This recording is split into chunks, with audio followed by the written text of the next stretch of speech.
Ayan na mga kaibigan. Tignan nyo naman yung bata. Siya ang pinakamagaling sa para sa akin. Oh, di ba? Giling-giling. Giling-giling ng batang to. Oh, di ba? Ang galing. Pero bakit nilagay nila sa likod? Dapat siya ay nasa harapan. Oh, di ba? Talo pa niya yung mga girls. Ito yung cheer dance competition namin sa school. Kaya lahat ng mga bata nag-participate from grade 2 to 6. Oh, yan. Yun ang pag grade 2 yung batang yan. Oh, di ba? Ang galing.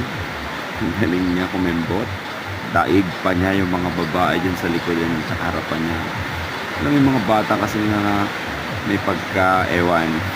Wag muna sabihin. Magbabago rin yan. Pero ang galing niya, oh, di ba? Palakpak mga bata.